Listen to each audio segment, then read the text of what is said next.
మన ప్రభు అయిన యేసుక్రీస్తు నామంలో ఈ కార్యక్రమాన్ని బహుశ్రద్ధగా చూస్తున్న మీకు నా హృదయపూర్వకమైన వందనాలు. యోహాను సువార్త 9వ అధ్యాయంలో ఒక గుడ్డివాని చరిత్ర రాయబడి ఉంది.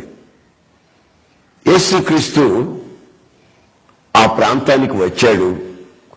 అక్కడున్నటువంటి పుట్టు గుడ్డివాళ్ళని ఒకరిని యేసయ్య దగ్గరికి తీసుకొచ్చారు. వాళ్ళు యేసయ్యని అడిగారు ఓ ప్రశ్న. అదేంటంటే, బోధకుడా, వీడి గుడ్డివాడుగా పుట్టుటకు ఎవడు పాపం చేశాడు? వీడా, వీడిని కన్నవారా అని యేసుప్రభుని అడిగారు. యేసుప్రభు ఆశ్చర్యంగా వాళ్ళని చూస్తున్నాడు. నేను గుడ్డి వాళ్ళ కళ్ళు తెరుస్తానని, కుంటి వాళ్ళని నడిపించగలనని, జీవిత సమస్యలు చిక్కుకున్న వాళ్ళకి విడుదల కలుగు చేస్తానని వీళ్ళకి బాగా తెలుసు. ఈ ప్రాంతానికి పలుసార్లు నేను వచ్చాను. కానీ గుడ్డి వాళ్ళని తీసుకుని వచ్చి వీడి కళ్ళు బాగా చేయమని వీళ్ళు అడగరేమిటి?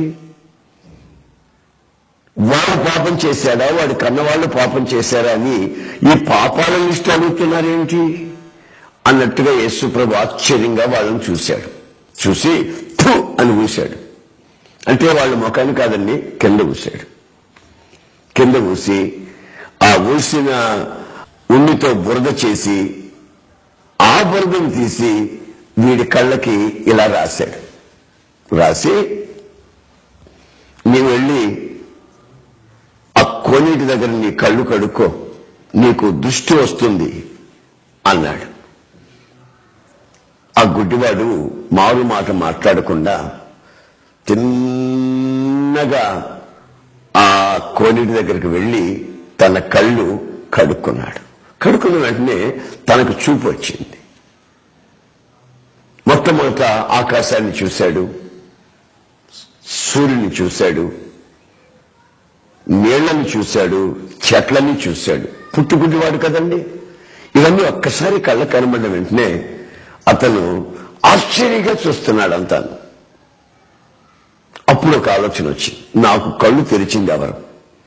ఆయన్ని నేను ముందు దృష్టించాలి గాని ఇదంతా ప్రకృతిని అంతా దృష్టించి ప్రయోజనం ఉంది అనుకుంటూ ఇప్పుడు ఆ కోనేటి మెట్లు ఎక్కి పరిగెత్తుతున్నాడు ఆయన్ని చూడాలని, యేసయ్యని చూడాలని. అంతలో ఈ పైన ఉన్నారు కదండి ప్రశ్నలు అడిగిన మోక వాళ్ళు, రాయ్ ఆగా ఆగు, ఎక్కడికి వెళ్తున్నావు? నేనా?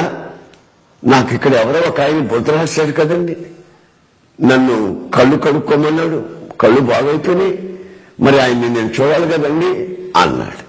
రై, నీ కళ్ళు వచ్చాయట్రా? ఎవరో చెప్పింది నీ కళ్ళు వచ్చాయని? ఎవడో చెప్పడం ఏంటండి, నా కళ్ళు వచ్చాయి, నేను చూస్తున్నాను కదా. దొరబాయ్ పనికి మాలినోడ, ఆయన ఎవరో బురద రాశాడంట వీడికి కళ్ళు వచ్చాయండి. వీడికి కళ్ళు. లోకం పుట్టినప్పటి నుంచి ఈ మాట మేము ఎప్పుడు వినలేదే, ఎవరు చెప్పలేదే. గుడ్డోడుకు కలుగాడు ఏంట్రా, నర్మిరా నర్మై అన్నారు వాళ్ళు. వాడేమో నాకు కళ్ళు వస్తే మీకెందుకులా బాధ? ఒకప్పుడు మీ స్వరాలు వినేవాణ్ణి, ఇప్పుడు మీ ముఖాలు చూస్తున్నాను, నా కళ్ళు వచ్చాయి, దృష్టి వచ్చింది అని వాడు ఆశ్చర్యంగా అంటున్నాడు. అంతలో ఒక పెద్ద మనిషి వచ్చాడండి. ఆ ఊళ్ళో పెద్ద మనుషులు ఎక్కువ. వచ్చి, ఏమిటిరా గొడవ అన్నాడు. ఏం లేదు, వాడు కళ్ళు వచ్చి అంటున్నాడు.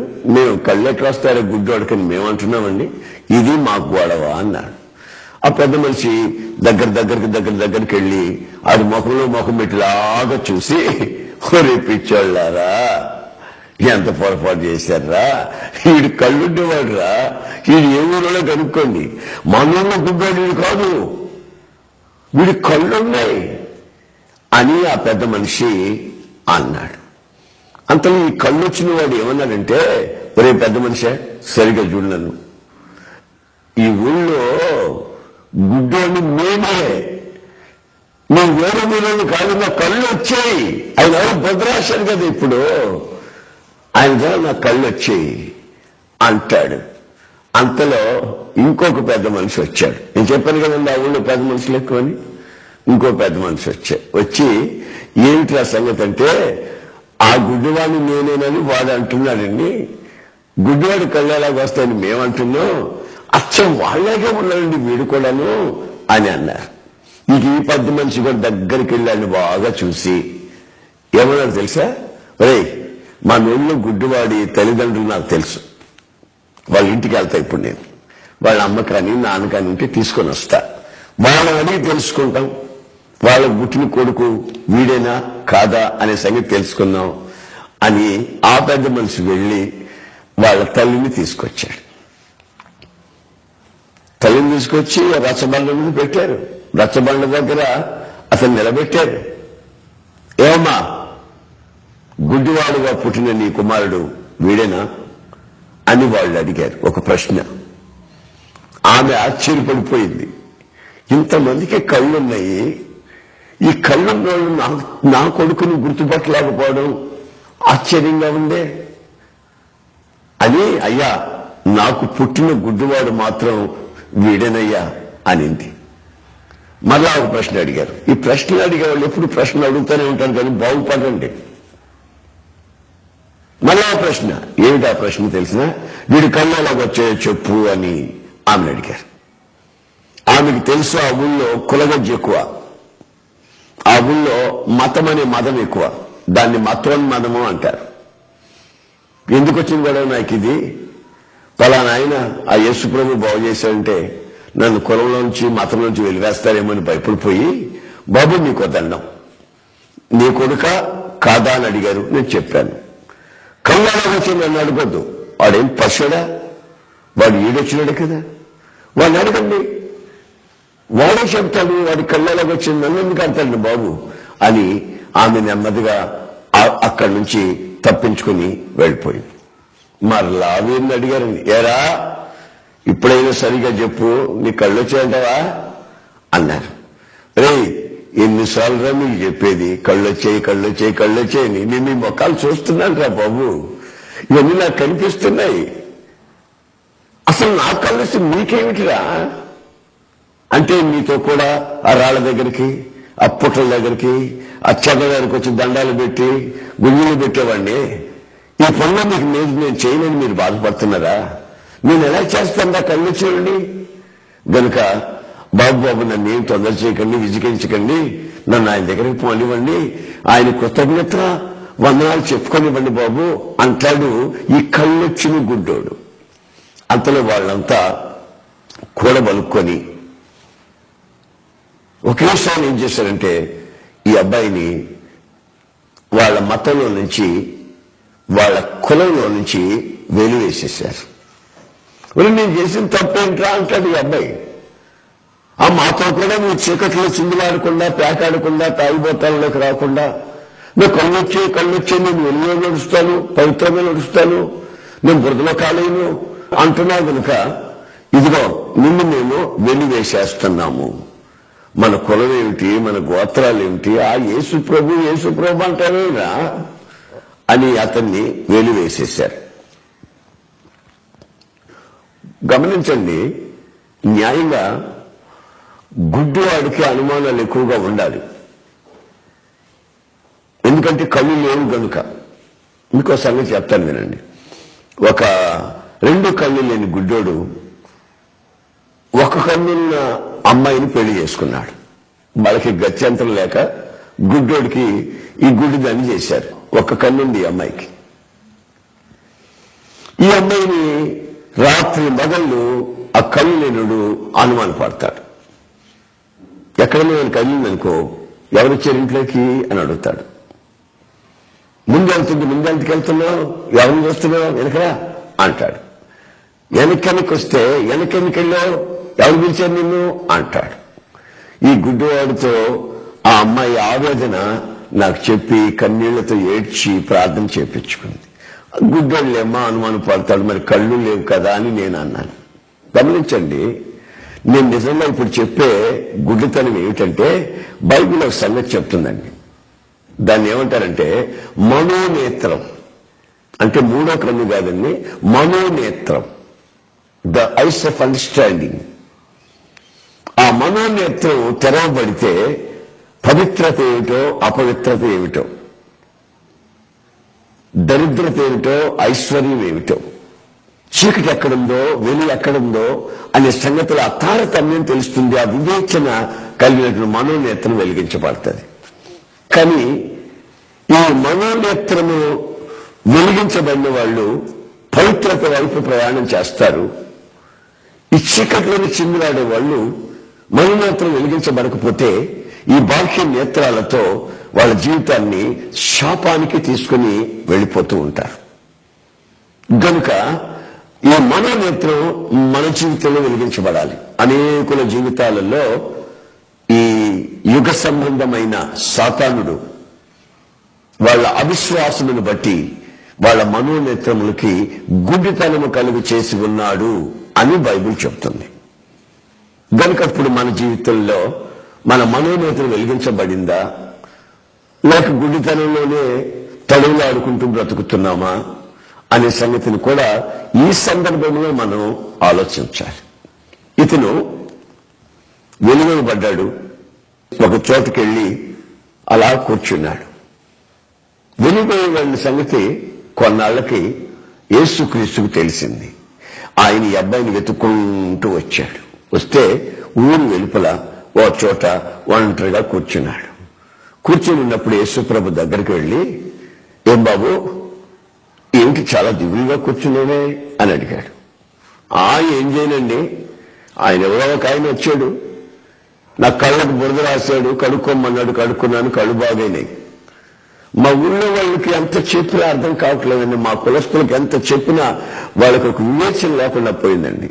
నన్ను వెలివేశారండి, వాళ్ళతో నేను తాగట్లేదని, వాళ్ళతో పేకట్లేదని, వాళ్ళ చుట్టూ తిరగట్లేదు, వెలివేశారండి నన్ను. ఏమిటి నా సంగతి అంటే అర్థం చెప్పరండి, నాకు చాలా బాధగా ఉందండి అని అన్నాడు.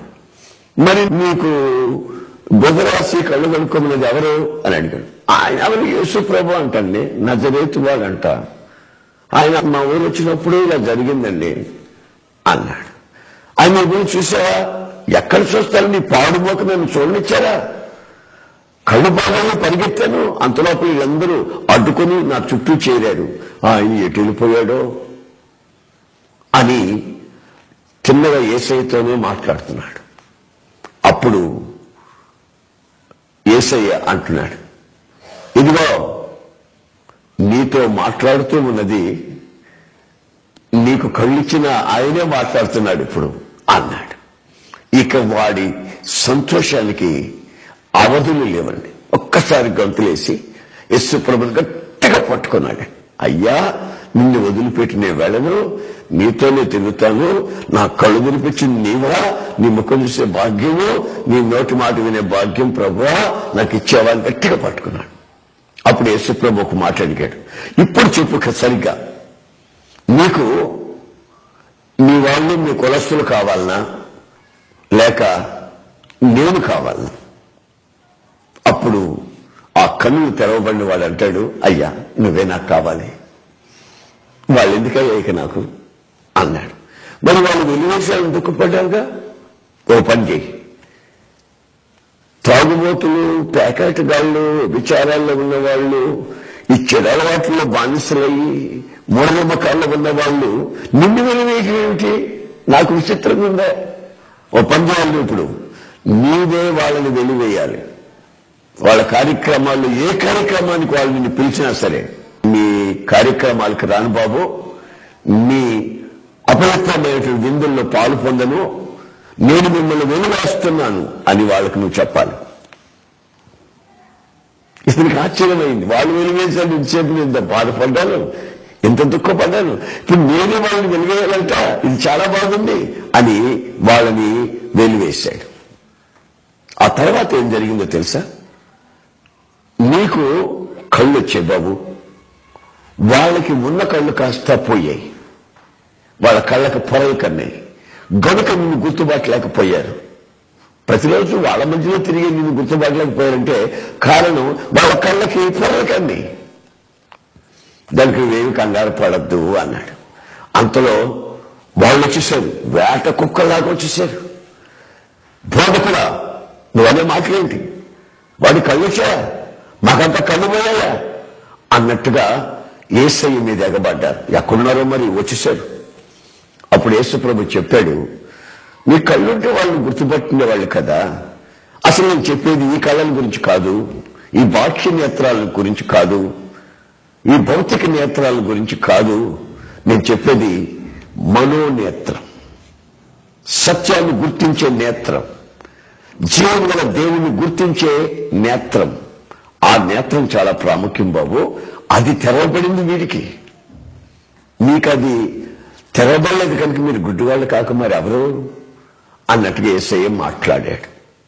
మరి ఇంకో సంగతి కూడా నేను మీకు చెప్పాలనుకుంటున్నాను. అదేంటంటే, ఒకసారి నాకు తెలిసిన ఒక కళ్ళు లేని గుడ్డి వ్యక్తి ఉండేవాడు. అబ్రహాం అని ఒక వ్యక్తి ఉండేవాడు. అతను ఒక రోజున నా గొలుసులో దీపం పెట్టుకోలేదు ఏమిటి, నేను చీకటిపడిందా అని అడిగాడు. ఆ చీకటిపడిందంటే వెంటనే వెళ్ళి దీపాన్ని వెలిగించుకున్నాడు ఇంట్లో.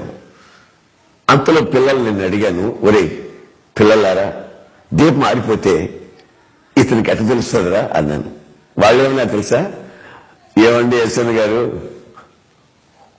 గుడ్డోడు మహాసాధ్యుడు, అప్పుడప్పుడు వెళ్ళి దీపం దగ్గర చెయ్యిలాగా పైకి కిందకి వెళ్తాడండి. చేయగలిగిందంటే వెళ్ళినట్టు, చేయగలిగిపోతే ఆరిపోయినట్టు మళ్ళీ వెలిగిస్తాడండి. అయినా గుడ్డోడికి దీపం ఎందుకురా అని పిల్లల్ని అడిగాను. అప్పుడు పిల్లలు అన్నారు, అదేనండి మాకు కూడా అర్థం కావట్లేదని. అంతలో ఒక దీపం, చిన్న దీపం ఒకటి పెట్టుకుని అలా వెళ్తున్నాడు. ఆ ఊళ్ళోకి వెళ్తున్నాడు. ఎక్కడో దగ్గర కొంచెం భోజనం చేసుకుని వస్తాడనమాట. దీపం పట్టుకుని వెళ్తున్నాడు. అప్పుడు అడుగుతానన్నా, దీపం ఎందుకని అడుగుదామంటే కోపంగా ఉంటాడు, ఇప్పుడు అడగొద్దు అన్నారు పిల్లలు. తర్వాత భోజనం చేసుకుని వస్తున్నప్పుడు అడిగా నేను, ఎందుకండి దీపం ఎందుకండి, మీకు కళ్ళు కనపడవు కదా అన్నాను. మరి నా కొరకు కాదండి ఈ దీపము, మా ఊళ్ళో ఒక అలవాటు ఉంది జనానికి. ఏమిటంటే, పేదవాళ్ళు అయితే కళ్ళు తాగుతారు, సాయంత్రం అయితే కొంచెం డబ్బుల వాళ్ళు సాయ తాగుతారు. ఇంకా డబ్బులు వాళ్ళు అనుకోండి, బ్రాండీ తాగి గుర్తుగా ఇంట్లో పడుకుంటారు మొహం పోయేటట్లు. వాళ్ళు తాగితే మనకెందుకయ్యా అని నేనన్నా. తాగితే మనకెందుకండి, నేను సాయంత్రం అయితే ఎక్కడో దగ్గరికి వెళ్ళి భోజనం చేసేదానికి వెళ్తానండి తడులు ఆడుకుంటూ. ఈ తాగుబోతో నా మీద పడుతున్నారండి. అందుకని ఒరే తాగుబోతోళ్ళారా, నా మీద మీరు పడకూడదు అని నేను వాళ్ళ కొరకు నేను దీపం తీసుకొని తిరుగుతున్నానండి. ఖర్చైనా పర్లేదని దీపం తీసుకొని నేను తిరుగుతూ ఉంటే ఇప్పుడు నా మీద తాగుబోతులు పట్టలేదండి. లేకపోతే నేను చీకట్లో తడులాడుతుంటే తాగుబోతులు తడులాడుకుంటూ నా మీద పడుతుంటే అది ఎలా ఉంటుందండి? నాకు ఆశ్చర్యం అనిపించింది. కళ్ళు లేని ఒక గుడ్డివాడు కళ్ళు ఉన్న వాళ్ళ కొరకు దీపం పట్టుకొని తిరుగుతున్నాడంటే వాళ్ళ చెడలవాట్లు వాళ్ళ కళ్ళని ఎంత అంధకారాన్ని తీసుకుని వెళ్ళిపోయాయో, వాళ్ళ జీవితాలు ఎంత అంధకారంలో ఉన్నాయో అనే సంగతి నేను గుర్తించడం జరిగిందండి. నా ప్రియమైన సహోదరులారా, ఈ వాక్యానుసారంతో వింటున్నాను. మీకు మనోనేత్రాలు వెలిగించబడ్డాయా లేదా? వెలిగించబడితే పవిత్రతను మీరు గుర్తించగలుగుతారు, నీతి నిజాయితీగా బ్రతుకుతారు. మనుషుని జీవితంలో క్రమము తప్పిన అక్రమాలలో, అక్రమ సంబంధాలలో నుంచి విడుదల పొందుతారు. పవిత్రమైన జీవన శైలి మనుషునికి అర్థమవుతుంది. దాన్ని అంటారు మనోనేత్రం. ఈ మనోనేత్రం వెలిగించబడాలని మీ కొరకు నేను ఇప్పుడు ప్రార్థన చేస్తాను. కొంతమంది అక్రమాల్లోనే ఉంటారండి. వాళ్ళు ఏమంటారు, ఇదిగో ఒక పాత్మ అంటారు. క్యాన్సర్ జబ్బు పుట్టే సిగరెట్ తాగుతారండి. అయ్యా ఇది ఎందుకు బాబు నీకు ఈ అలవాటు అంటే, ఇదిగో పాత్మ అంటాడు. ఎందుకంటే అది గుడ్డోడు. పుట్టుకతో కొంతమంది గుడ్డివాళ్ళుగా పుడతారండి. పుట్టిన తర్వాత ఈ చెడలవాట్ల వలన గుడ్డివాళ్ళుగా మార్చబడే వాళ్ళు ఉన్నారు. కనుక ఈ సందర్భంలో మీ వ్యక్తిగత జీవితంలో నేను కోరుకునేది ఏమిటంటే, మీ మనోనేత్రాలు వెలిగించబడి పవిత్రమైన యేసయ్య నామాన్ని ధ్యానించి తలంచి ఆయన ఆత్మస్వరూపిగా మీ జీవితాలలో ప్రవేశించి మీ బ్రతుకుల్ని విప్లవాత్మకంగా మార్చగలన శక్తి గలవాడు. ఆ శక్తి సామర్థ్యం మీలో కలగాలని నేను కోరుకుంటున్నాను. మీరు సవినయంగా మా కళ్ళు తెరిపించండి ప్రభువా. నిజమే, ఈరోజు చెప్పిన మాటలను బట్టి మా ప్రవర్తన గుడితనంలోనే ఉన్నట్టుంది కనుక మా కళ్ళు తెరిపించమని మీరు అడిగినట్లయితే, ప్రభు సన్నిధిలో తల వంచి సవినయంగా అడిగినట్లయితే నేను మీ కొరకు ఇప్పుడు ఒక చిన్న ప్రార్థన చేస్తాను. ప్రేమగల తండ్రి, ప్రభువా నీకు స్తోత్రం నాయన. ఈ నీ బిడ్డల్ని మీ చేతుల్లో సమర్పిస్తున్నా. నీవెంతైనా నమ్మదగిన దేవుడివి, పరిశుద్ధుడివి, మరణించి పునరుత్థానుడైన వాడివి, ఇప్పటికీ నీచాతి నీచమైన బ్రతుకుల్లో ఉన్న వాళ్ళని విప్లవాత్మకంగా మారుస్తున్న వాడివి. పాపములు కడిగి శుద్ధి చేయుటకు నీ శిలువ రక్తం పవిత్రమైంది కనుక ఈ ప్రజలను ఒక్కసారి కడిగి శుద్ధి చేసి నీ పవిత్రమైన మార్గం నడిపించుటకు సహాయం చేయమని, వీళ్ళ జీవిత శైలిలో మార్గం సరళం చేయమని, ఘనత మహిమ ప్రభావాలు మీరు పొందుకోమని నజరేయుడైన యేసు నామములో అడుగుచున్నాను తండ్రి. ఆమేన్, ఆమేన్.